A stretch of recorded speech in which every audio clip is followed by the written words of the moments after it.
Hey, everybody, and welcome to another episode of Career Club Live. I'm Bob Goodwin, the CEO of Career Club, and we're coming to you today, believe it or not, from Oslo, Norway. I'll see my daughter, so it's fun to be here, and this is the beauty of technology. Today's episode is sponsored by what we call Next Placement, Career Club Next Placement, which is our answer to outplacement, where we focus on what's next, not just who's out. So if you're an HR professional and you're looking for someone to be an extension of your HR department who's going to take a more people-centric, empathetic approach to helping transition employees, we'd love for you to give us a call and learn a little bit more about Next Placement. This episode is also being found on YouTube. So if you happen to be watching us on YouTube, please like, comment, and subscribe so you don't miss another episode. We're coming out pretty much every week with a new episode, so we would love to have you join us.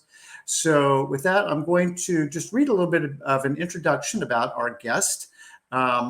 It's not the shortest one, but that's because her credentials are pretty amazing. So our guest today is Jody Thompson. Jody is the founding principal of Culture RX, headquartered in Minneapolis. Jody's an engaging domestic and international keynote presenter on the future workplace. It's been featured on the covers of BusinessWeek, Workforce Management Magazine, HR Magazine, HR Executive, as well as featured in the New York Times, Time Magazine, USA Today, Good Morning America, CNBC, MSNBC, CNN, and the New Yorker. We're really happy that she gets me on Career Club to be the cherry on top with all that. She's also co-authored 2 best-selling books on the modern workplace and contemporary management principles with titles that resonate with me: Why Work Sucks and How to Fix It, and Why Management Sucks and How to Fix It. Jody works with select organizations to bring them to a state of sustainable high performance. For the past 15 years, she's personally facilitated the change management communication training process in organizations across multiple industries with a variety of roles, including retail, manufacturing, government, professional services, education in both private and public sectors. So with that, I'm going to take a breath and say, welcome, Jody Thompson. Hey, Bob. Hey, thanks for that introduction. Wow, it's kind of like I'm a rock star. You are a rock star. So it's great to have you. Thank you. To help listeners just get to know our rock star guest a little bit best, as our want is, we've got a handful of icebreaker questions. So First one's pretty easy. Where were you born and raised? So I was born and raised in the Twin Cities. I'm in Minneapolis right now, but grew up in St. Paul. So I've been here all my life. Right across the river. And then where'd you go to school? I went to school at the University of Minnesota. Yay. And what's that? Carlson? Is that the business school? Carlson School? Yes, absolutely. Golden Gophers. That's us. And then a little bit about your family. So I have 2 sons and 3 cats, and I'm married and living on a lake. So that's me. Minnesota, I would assume that you're on a lake. That's kind of the thing there. Yeah, 10,000 lakes, 10,000 of them. Yeah, something like that. Tell us just a little bit, because we're going to get into this results-oriented work environment in a minute, but tell us a little about your career arc and how it landed you where you are. You know, Bob, I've done a lot of different things in my career, trying to figure out, like, what is that thing that's going to give me passion and make me excited all the time. And I actually have a degree from the University of Minnesota in physical education, believe it or not. So did that for a while, trained aerobic instructors, nationwide. I've done a lot of teaching in that arena. And then a few years ago when I was at Best Buy, I was working in the change management department, and I found this path and this way of thinking and this mindset that for the last about 20 years, it's been my passion. Yeah. So that's cool. And then we're going to go way deep into this. But before we get there, just super quick, when you're not doing all this change management stuff, where do we find you? What are you out doing? So for 3 months of the year, I'm in a pontoon. And then the rest of the time, I'm shoveling snow. So that's what I do.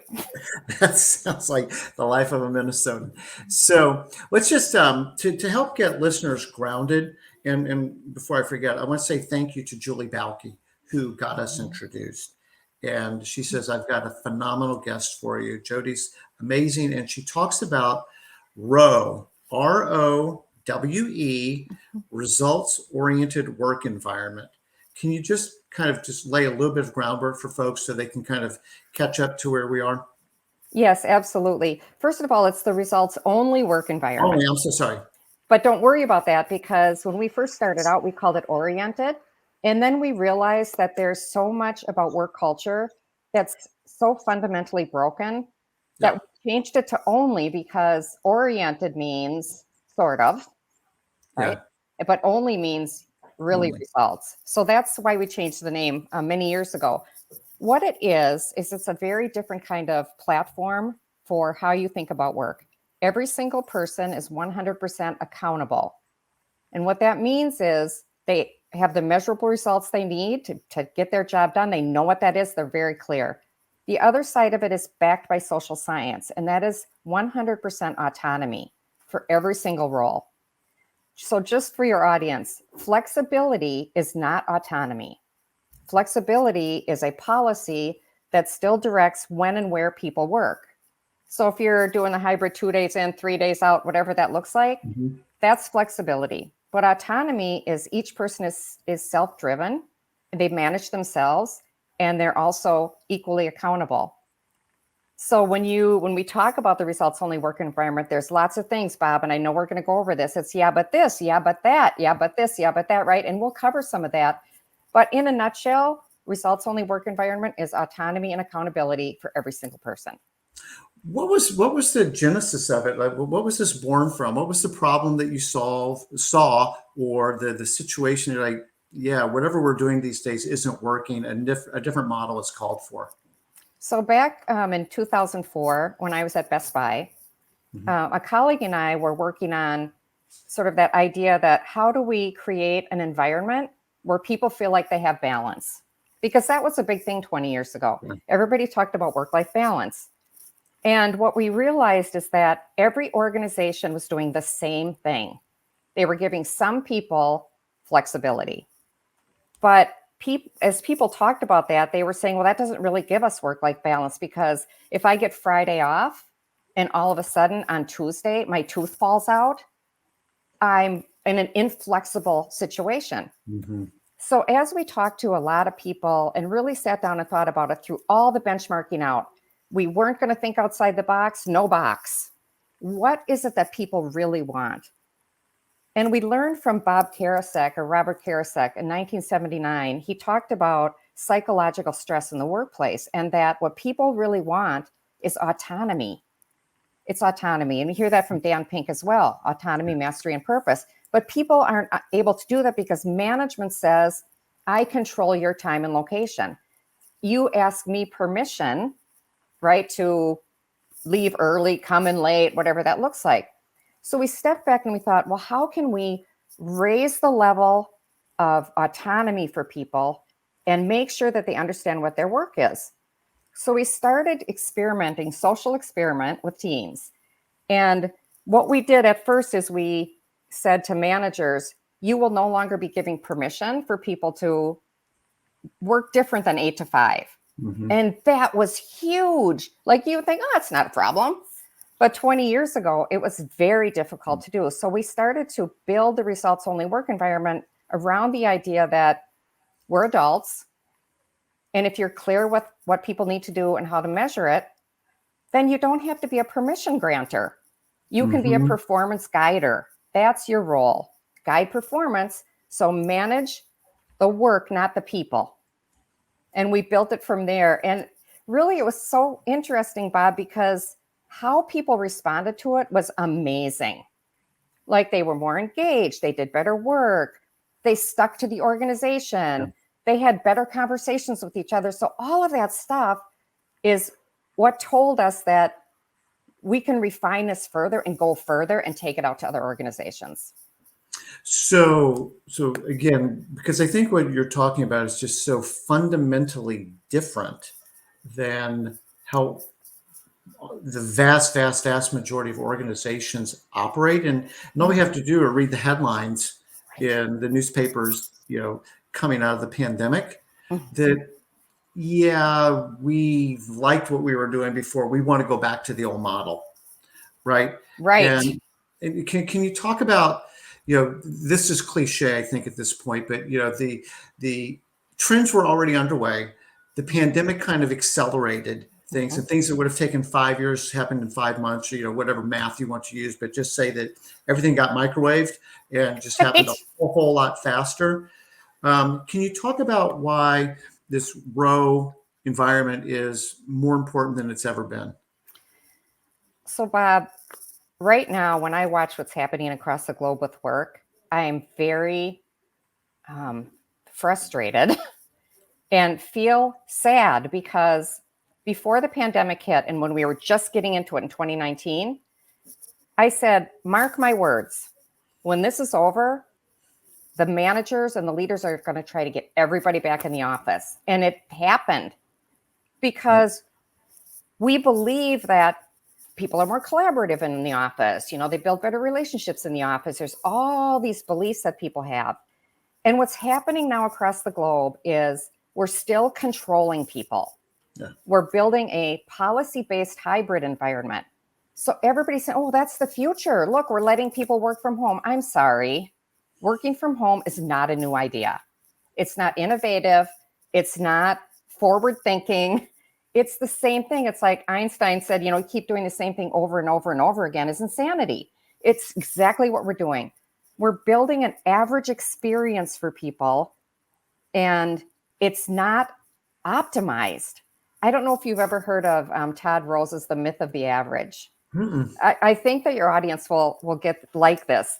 So in The Myth of the Average, back in World War II, they were building fighter jets, and they were trying to figure out where to put the cockpit seat. So they got a whole bunch of guys and they measured their arm length and their leg length and their girth and their shoulders, everything. And they took all those and they made an average and they put the seat in the average position. So for your audience, do you think anybody fit in that seat? Nope. No, it was average. Nobody fit in it. So if you think about that, you've sub-optimized every single person that sits in the cockpit. Now, today we can move our seats right in our cars. That's where that came from. But what we do in workplaces is we put an average experience together for people. 3 days in, 2 days, this, that, all flex program, all the flex programs. And it doesn't fit anybody because we're human beings and we have lives and we have all these different things going on. And so if we create an environment where people are accountable for measurable results and they're autonomous, every single day they're moving their seat. They're moving it so they get to the best way that they can be productive and efficient and effective. And that's the future. Hybrid workplaces that are policy driven are taking us right back to the past. So just to get, I'm just so afraid of skipping past such a fundamental thing here, which is it doesn't matter where you work. It doesn't matter when you work. It matters about the results. So there is a clearly communicated expectation. There is a timeline or a deadline, however you want to think about that. So this is the work product that I'm expecting from you by such and such a date. You do it at 2 a.m, 2 p.m. You do it while you're in the store. You do it in your underwear. I really don't care. But this is the work product and it's due at such and such a time. Is that the gist of it? It is. In a results-only work environment, people are very clear about their communication. And because the whole team understands what they're supposed to be doing, they actually work better together. So when I do workshops, I'll ask the room, let's say there's 35 people in the room. How many of you are crystal clear about the measurable results you need to achieve for your role? I get a quarter of the people raising their hands and 3/4 of the people are like, I don't know. So that's one of the reasons we want people back in the office, because when you're in the office, you look like you're working. You have the cues of going to meetings and sitting in your cube and talking about how busy you are and all that kind of stuff. So the idea is that if everybody's crystal clear and they know that basically no results, no job, right? You have to do your work, but we're really clear about what it is. I need this by this date at this time. The whole team communicates that way. The whole company communicates that way. So what it does is it allows us to actually do better work because we're clear about what we're supposed to do. Yep. And because we are in control of our time we're more engaged, we're more motivated, Dan Pink says, if we have that autonomy. So it's really the perfect formula to drive the type of business that you want to have that's going to be successful and keep the talent and get the talent. We have a company up in Canada. The number one reason for the past 3 years that people have gone to them to work is because of the results only work environment. Number one reason. So it's a talent magnet, but it's not a talent magnet because we're letting people work from another. We're not allowing anybody. You make the choice. You're an adult, and there's no label on you. Stop labeling people as teleworkers or whatever. So a couple things. There's two things I want to double click on here for a second. All right. One is, kind of abandoning this permission-based model that you're talking about. Because the flip side of all of that is what you said at the beginning, I'm just repeating you, is accountability, right? So, but what, we're just giving away control of everything and da-da-da. It's like, no, like we're treating people like adults, but treating people like adults also means you need to behave like an adult. Correct. And, right? So if you're missing quality, so the work product was not great, it's late, it's over budget, you didn't work with the other teams who need to have visibility into your work product. I mean, you're accountable for all those things. So it can also get, I would think, pretty Darwinian at some point. Well, in that people self-select, basically. Yes, because what's happening in workplaces is, even though we think people are working all day long, they're not. Number one, they don't know exactly what they're supposed to be doing. They're doing a bunch of activities. It's not connected to an outcome or a purpose or anything. Yep. And so what happens when people get crystal clear is they have the opportunity to either step up to the plate because they can't fly under the radar anymore. You can't just put in your time. That's the old currency of work, time plus presence. So people might say, and this is a very few people, might say, well, I don't want to work like this because I actually have to be, accountable, rather than just say, well, I put in my time this week. Right. So people can self-select out of this, but results only work environment shines a big light on performance. So when you get into this environment and go through the training, managers talk to you all the time about the results of the work, not about, well, you weren't here last week. Well, how come you didn't, do this or that? They talk about performance, period. So I'm the accidental ROWE employer because with our team, there's young moms, there's single guys, there's different folks at different life stages, different life needs. And if I'm being transparent, that like I grew up in the time and presence model, right? Me too. And that's what I understand. And it's like, and particularly when you're writing the checks, like I want to know you're freaking at work and that you're at work. Right. Say that you're doing something or you're doing it well or doing it on I want to know where you are. And it's like, why? So because I really love my team, they're very talented and I don't want to lose them. They have requests and we've kind of just done away with, you don't need to ask my permission model, but the feedback has been extremely clear that I've got the autonomy, the freedom to be able to decide when and where I do my work.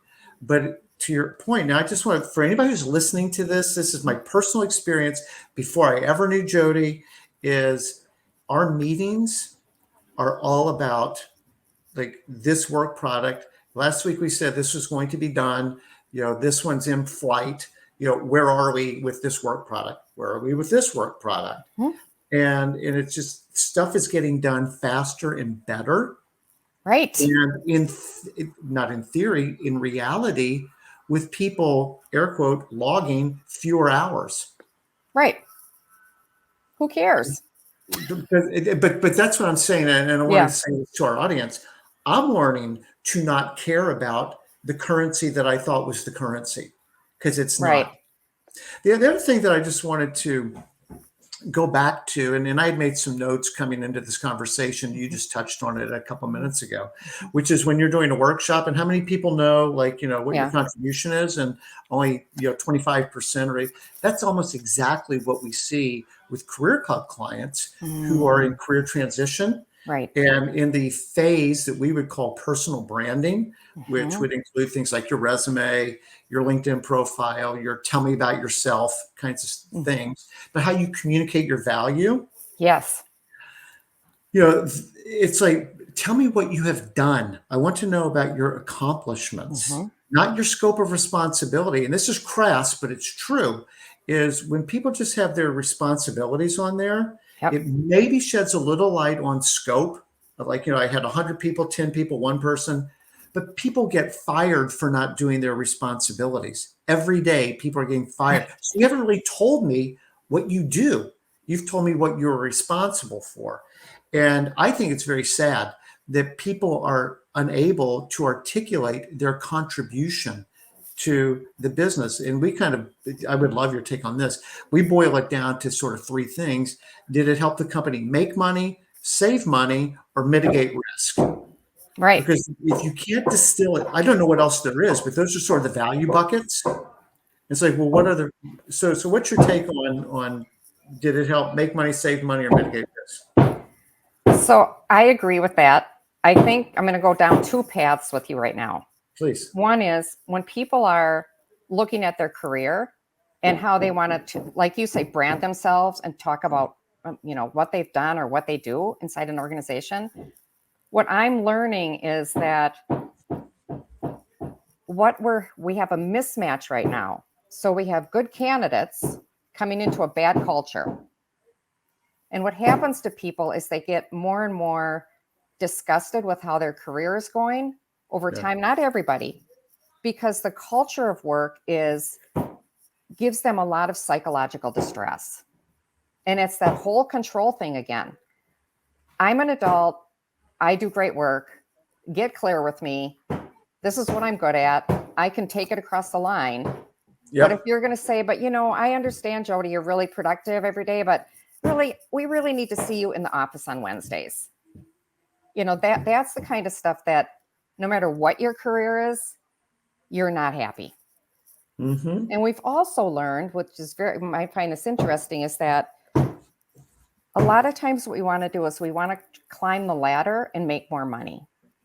And that's fine. That's a good thing.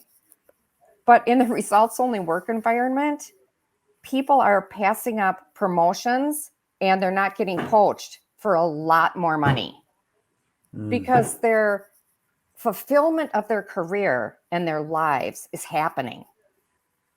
And they know if they take $40,000 more and go over to a company that is not working in autonomy and accountability, they'll be miserable because there's so many roadblocks for them in terms of their career that they get too frustrated and then they start looking for a job again. Yep. So I love that we're having this conversation because we, as far as we know, we have one life, right? Let's do the best we can. Let's be with our family. Let's have friends. Let's get our work done. But we are not, organizations have to flip from, I'm not paying you for time. I'm not paying you for 40 hours. I'm paying you to get a job done. And so if you do it in less, first of all, how do you even know you did? Like, let's just get the time clock out of our brain all the way together. Let's just get rid of it. People know when they feel overwhelmed, but a lot of the times it's because of the work environment. If we can get people free to work in a way that's equitable for everybody, then we really know what our capacity is. Right now, we're not up to capacity in any organization. And what companies do is they hire people if they think they don't have enough capacity, and they throw more people into a situation of, and you can see it, I can see it on your face, where they're not productive. They're not as productive as they can be. They don't know what they're supposed to do. I'm unclear. What is the organization about? We got 5,000 people. I don't know what to do. So we have to take a step back and look at social science and say, what is that we're doing today that is undermining what we're really trying to do? And how do we fix that? So I was saying, Jody, that people who have listened to the podcast for a while have maybe heard me say this before. which is before the pandemic, the way that I say is the frame was work and our life somehow needed to fit into that. And that's flipped. And I think in a good way that the frame is my life and work needs to fit into the frame. In a ROWE model, that's perfect because then it allows me to do the things I mean, there's some very serious issues like, taking care of aging parents as an example, right? And just all the other things that are real life, that are stressors on people. Right. That if it was, kind of decelerated, that like, hey, my company trusts me. I've got the autonomy to do my job and I don't need to apologize for it. Like, hey, Right. I'm so sorry. It's like, no, you're great. Like, you do what you need to go do, right? And we'll support you in any way we can. And I believe the greatest support is treating you like an adult and giving you the respect and the autonomy to go do what you need to go do when you need to go do it.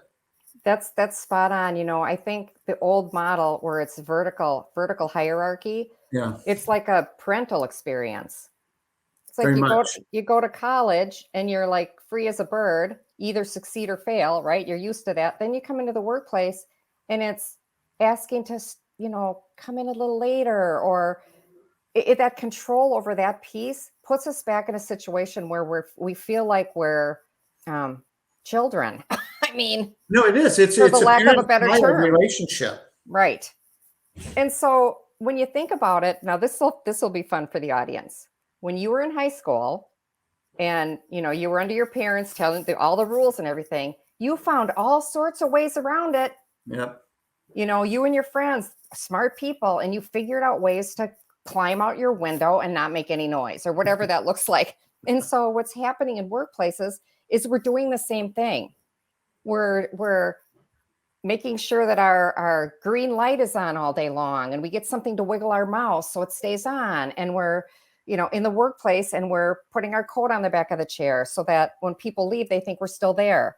There's all of these games that we play because we're, again, under a parental sort of system and are not trusted to make decisions about when and where we need to do our work. And that has got to change. There was a really good article in the Wall Street Journal that was talking about productivity theater. And it's everything you just described. It is creating a show of my coat's on the back of the thing and, programs that automatically, stop the screensaver on your computer. It's like, Right. well, you haven't logged in. Who was it? The company in Utah recently where the CEO is chastising people like, you haven't turned your computer on in 30 days because they're watching what people are doing. It couldn't exist in a ROWE workplace. No, absolutely not. And you saw there was a lot of programs or apps that came out, Yep. like during the pandemic, to see if people were working. I have a funny story for you. I have a friend and she said she's talking to different managers in her organization. She's a manager as well. And one manager said, we can't allow them to keep working from home. They're just doing their laundry. And so what she did is every time she saw these managers doing something other than work, right? Talking about the game, whatever, she walked up and went, laundry. Right? And so we're worried about the wrong thing. What we should be doing is getting clear with people about the work and not worry about whether I threw in some laundry. Like that just is irrelevant. The work is what's relevant. Okay, so let's flip the script there here a little bit because okay, Jody, that all sounds really good, and I love it. You talk about the yeah buts, right? So I mean, there are some, I think, there are some legitimate questions about yeah, but would that really work in our environment for XYZ reasons? What are some of the, it's a fair call out. Maybe some of the top yeah buts that you hear from clients, and what would your response be? So a lot of the yeah buts come from the idea of I'm looking at it with the old model in mind, right? The workplace is the default. We all do work here, and so if you say, we're gonna implement ROWE in a call center, Well, you can't. Call center people can't be, autonomous. Well, guess what? If they're not taking calls and helping the customer, that's a performance issue. Yeah. Right? So what happens with people, instead of I'm a call center person and I just answer these calls all day long, and then when it's 5 o'clock, I'm done, or whatever shift I'm on, we get people wrapped around the idea that there's a purpose to what you're doing, right? And what is that for the customer? We worked with this call center that had call handle time on their screens. Yeah. So what they had to do, and I'm sure people know what this is, they had this big clock on their computer screen that went 159, 158, 157, and they had to be off the call in 2 minutes. Call handle time. That was the measure of their work. And when we started working with them, we got clear about, like, what are you supposed to really be doing? Helping the customer with their question, right? You're there, you have the phone, but you're not helping people because you're just trying to beat the clock and pass them up to level 2 or level 3. So, radical, I said, let's take that off their screen. And people were nervous. The managers were nervous. So we just took it off their screen. And I said, why don't we focus on the real question people are having and answering that for them? Yes, you might have to go to a different level, but spend your time really, really listening to the customer. Well, what happened with that is, first of all, customer satisfaction scores went up. Less calls were going to other levels. And guess what? Behind the scenes, the call handle time really was. What do you think it was? 2 minutes. Right around 2 minutes. So there's so many things that we're doing at work with measurement and all sorts of other things that any job is suboptimized. Mm-hmm. We've done this in a manufacturing line. Their production went up 30%. We've done it with direct care nursing facilities. So people aren't attached to their work. They're attached to the time I put in that I owe to the company. That goes away. Your job has a purpose, and every single person is part of it. So if I'm a receptionist and somebody goes, well, they can't be ROWE. What do you mean? Customers come in all day. It's their job, their role, their purpose to help people go where they need to go or see who they need to see so that the organization can meet their goal and their mission and their vision. So instead of going, well, I'm a receptionist, I can't work from home, I go, I'm a receptionist, and here's how I help the organization. Here's what I do to make sure that people on my teams that I support actually can do better work for our customer. Yes. So it's pathing your way all the way out, and every single job is important. Bus driver can be ROWE. Have you ever gotten on a bus and you ask, how do you work this machine? Which happened to me a few months ago when I had to get on a bus. And they're like, they just like, I don't want to help you with that right now. I got a schedule. I got to keep going. That's not customer focused. Right. So one of the things that I would expect people would really say, yeah, but Jody, seriously, how are we supposed to build relationships? You can't slack your way to greatness. I mean, like how do we build relationships? We're people first, work producing units second. So how do you sort of integrate those two notions? So first of all, we have to start with what year it is. So it's 2023, not 1952. And we think that relationships can't be built, boomers and traditionalists, I just have to call it out, not everybody, but that if you're face-to-face in a physical location, that you actually will build a better relationship. I want to know how you're measuring that. Like, how are we measuring that that's better? So today, we have all these ways to communicate all the time. All these different programs, and we can text and do all this stuff. And we're building relationships. But guess what? A relationship isn't going to build unless we're clear about where we're going together. So that's what builds the relationship. It's the common bond about what the work really is, not that I ran into you in the hallway or we sat in a meeting together face to face. That's an orthodoxy. People build relationships that are face to face is an orthodoxy. It's a belief I have that makes me get everybody back into the office when we have been working on our relationships for 3 years. by communicating about the work. Yeah. But can we really build a company culture if we never see each other? Oh, this is fun. This is fun, Bob. Okay, so yes, that's first of all, a really good point because people wonder about that. So yes, you can, because you're building the company around purpose, right? The purpose we all have together and getting really clear on that. So we feel like we're a team no matter where we are because we're all working towards the same thing. And what does see each other mean? I see you right now. Like, what does that mean? What a relationship really is communication. So if I came into your office and we both sat in chairs and stared at each other, we're not building a relationship, even though we're face to face. That's right. We're not really building it until we start communicating and have a common purpose. Yeah. If you let's take a group of boomers and they have to plan a party. They're going to have 4 meetings and 10 sub meetings and whatever.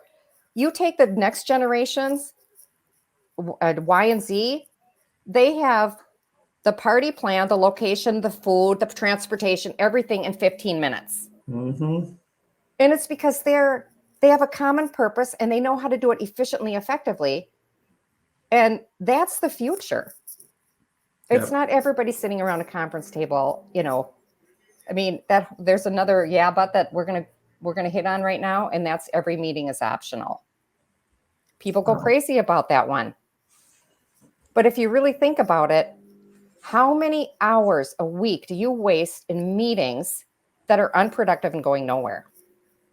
Right? So making a meeting optional means I get to have the autonomy to say to somebody, what is the outcome of this meeting? Like, what are we trying to do? Because when you get in a situation where you own your time, you are not going to waste it. You're tired of wasting it. You're tired. You don't have to sit in meeting rooms all day now to look like you're important. So you're like, no, better way for us to do this would be to reach out to 3 people, have them give us feedback by 2:00 tomorrow, whatever. So we come up with better ideas. So every meeting is optional means if you're going to go to a meeting, it should be one that you've all decided is the best way to get that work done. Otherwise, it's a waste of time. Yeah. So a couple things. One is on being seen. I've got a friend who works at a Fortune 500 in Chicago, back to office, must be here. And the executive team holds up in their wing. They never come out. They're just right. So the C is like, it's important. You have to be here.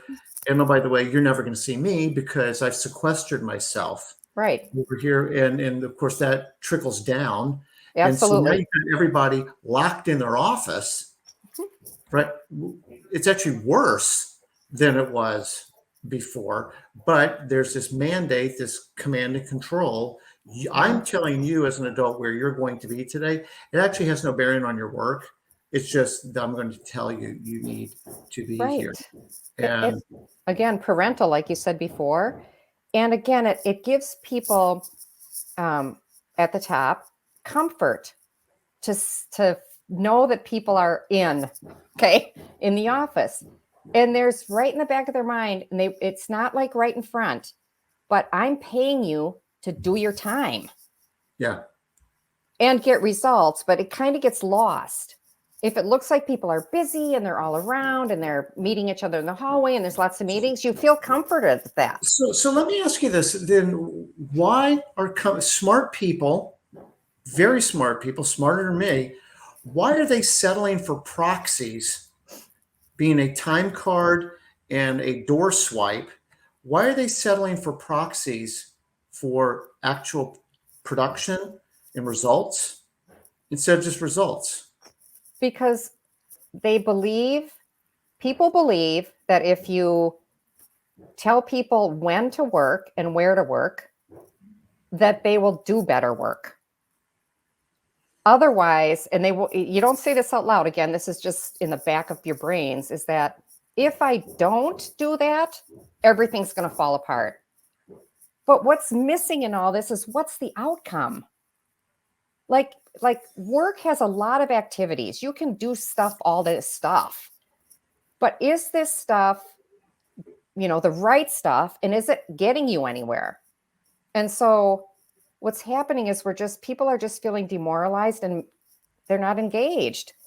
And, you're an adult in every other part of your life, nights, weekends, whatever that looks like. But then with the workplace, you're treated like a child that can't make the right decisions. If there's people that continually over and over again make the wrong decision about getting their work done, then they don't get to work there with that company. Because in our company, we focus on the customer, we work together, we collaborate, we get it done. And we're not in a permission-based, situation anymore. We're just not. Yeah. So this seems like this would be a fairly core question then. How's a company going to really know what the results are supposed to be if they haven't thought in those terms? What's so interesting about that is when people don't know what the results are and they really go, oh, I really don't know what that is. What organizations have failed to do is get crystal clear on the direction they're going, more than just at the top. Mm-hmm. So if you go down through the organization and you look at each role and you understand that this isn't an HR thing, that's job codes and all that. This is really having human conversations with your team and your coworkers and everybody about what is our purpose as part of that vision. Like, what is it that we do that helps further that for the company, the customer, whatever that looks like, and have a conversation about that, not about who's working from home on Tuesday. And what's interesting is that when you start talking about that, you get to listen to what people think the company's really about. Do they even know? Mm. Right? And so then that conversation gels everybody together to, oh, that's what our purpose is here. Okay, now let's talk about what we need to do to create measurable impact. Companies aren't doing that. Job descriptions don't do that. And cascading goals don't do that. And SMART goals don't do that. Well, we have to unplug people from the matrix. We're all in the matrix. We have to unplug them, right? That's funny. Paradoxically, Gen Z in particular, but I think a lot of people want to know that their work matters, that there's purpose. Mm-hmm. I'm picking up on your word purpose because that's a very on-trend word right now. And this allows the organization to really do a little bit of that soul searching, like, what is our purpose here? Like, why are we doing any of this stuff? And then, at least as importantly, how does my contribution contribute, or how does my work contribute to our purpose? And if you can't tether those things, right, it's either you haven't thought about it enough, or why do you have this person or this role? Correct. And just think of how that is for people. I mean, if I'm in the office on Tuesday and I'm just doing stuff, and then I have to ask permission to leave at 4:00, I don't really care about the purpose. Don't care. Because guess what? I did my time. I'm out of here. Yep. So, well, that's the contract. I did my time. Right. I always like to say this, Bob. Where else in society do people do time? Prison. Right. And really, it feels like that sometimes. I have no control during that time, and everything different I want to do besides the parameter of what that is I have to ask permission. Yeah. And so we have to break from that. And that's what the results only work environment does. There's a series of steps you take to rewire your brain and unstick yourself from this old model and from the old orthodoxies. And then you start accepting a new belief system so that it doesn't feel weird that you don't know where anybody is. Who cares?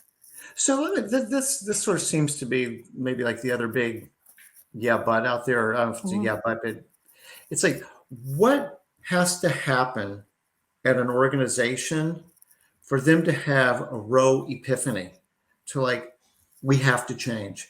Is it the CEO that gets religion on this? Is it somebody coming in and saying, ma'am, what we've been doing isn't working. I want to propose a new idea. What is the pain point? What is the epiphany that somebody says, I'm open to considering a new way of work? There's a number of things, Bob, that caused organizations to think maybe we do need to change. And I think that's coming to a head even today, in that they're losing talent. People are saying today, I'm just not going to put up with it anymore. And so they're trying to find that place where they can be an adult. So an organization will say, why are we bleeding people all the time? They're starting to look at it as dollars. That's a lot of money when you bleed people and then have to rehire them. You know that. Yeah. So that's one thing. A lot of times we see, like a director in an organization or a VP in large organizations wanting to look for something different. They've tried performance management systems. They have all this stuff, but people still aren't knowing what they're doing. And they're realizing that none of this is working the way I think it should.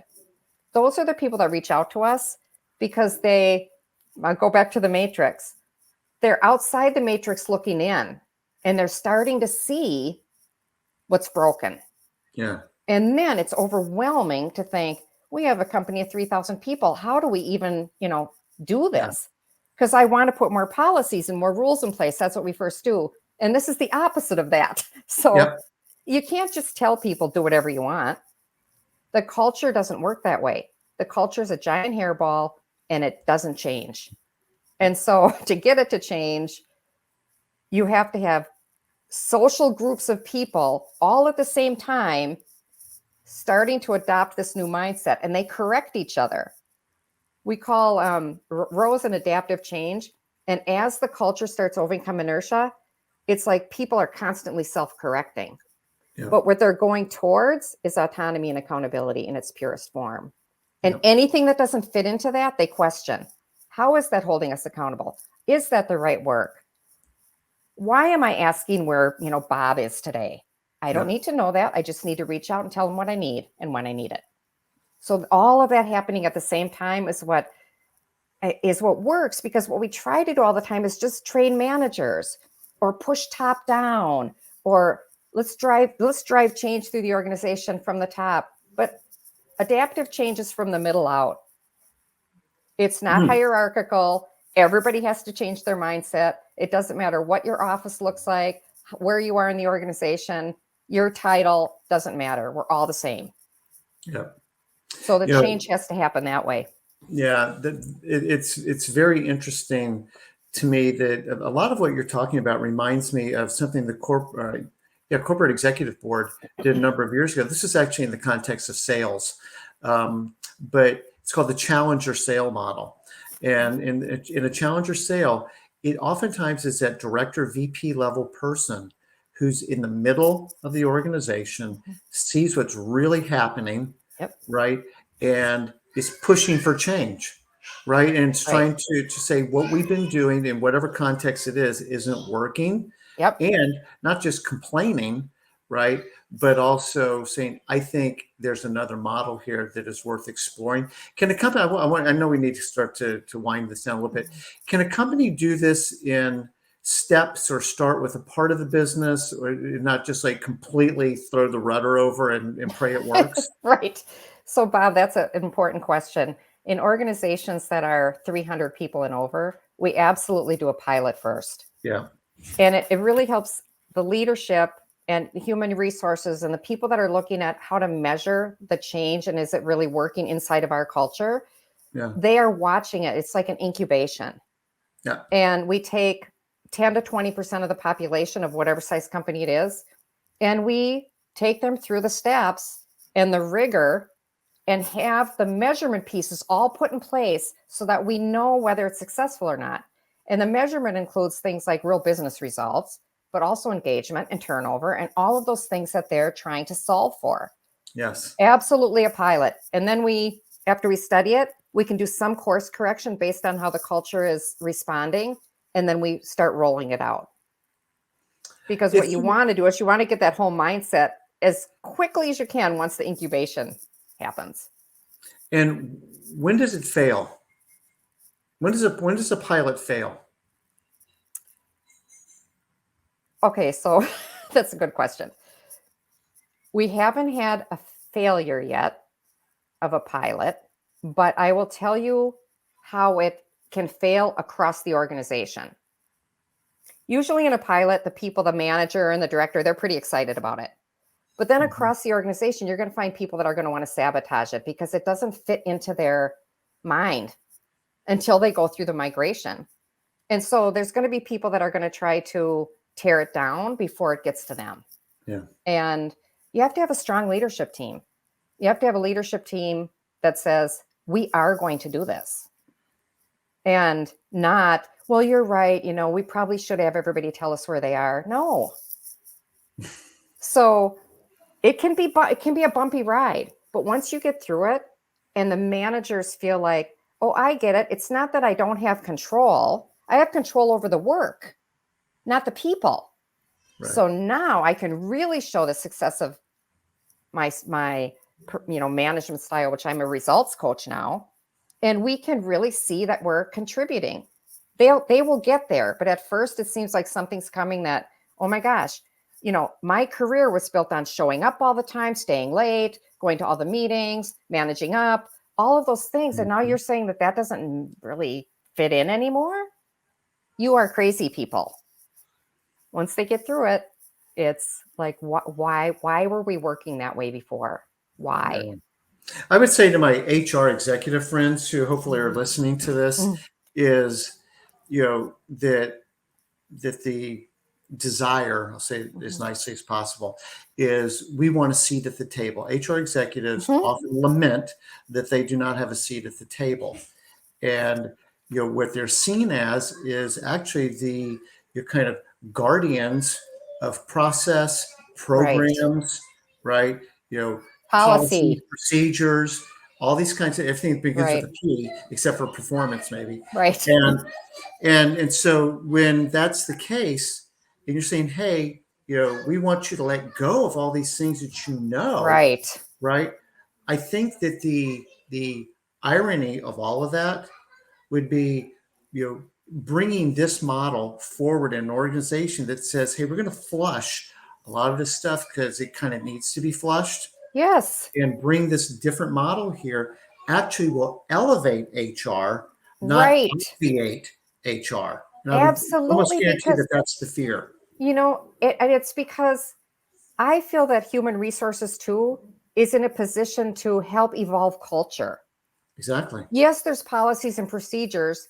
Some policies you don't need, but guess what? You get to figure that out. You get to be the future of HR. Yep, exactly. In the future of HR, it doesn't mean there's no policies. There's some policies around some things. And there's, career pathing and all those different things that you help people with. Yeah. But you could shepherd in a culture in partnership with us that is going to turn your company to a place where you have shown how you can improve productivity, have people stick to the organization, bring the best talent in, all of those things. Is at your fingertips for human resources. And we have the best experience when we're partnering with HR through the pilot and working with them all the way through the implementation. It's thrilling. And I can imagine that it would be. We're coming up against time. I want to be respectful of that. If people want to learn more about ROWE, what are the best ways for them to reach out to you, to learn more about your consulting practice, books, whatever? So they can go to GoRowe.com, GOROWE.com. There's also a QR code that's popping up. We have something called the Autonomy Guide. So if you want to learn more about that idea of what does autonomy look like that's different than flexibility, just go to this site, use the QR code, and you'll be able to download that ebook.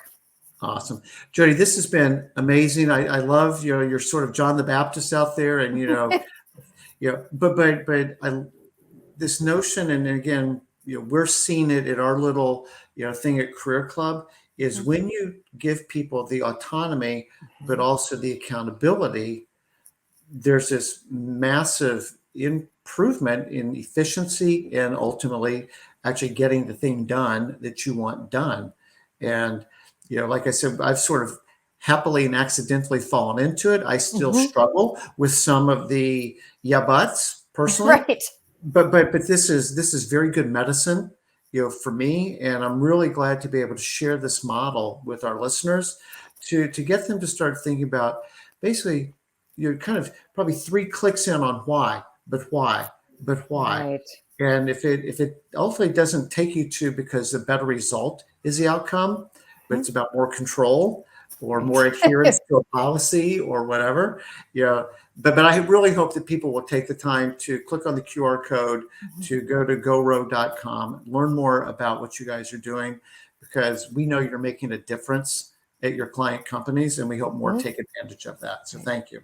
Thanks, Bob, for having me here today. It was a great conversation. It's great. Awesome. So Thank thank you. you so much. And thanks everybody for listening. Again, if you're on YouTube, please like, comment, subscribe. We'd love to make sure that you don't miss any other episodes. So with that, thank you everyone, and bye-bye.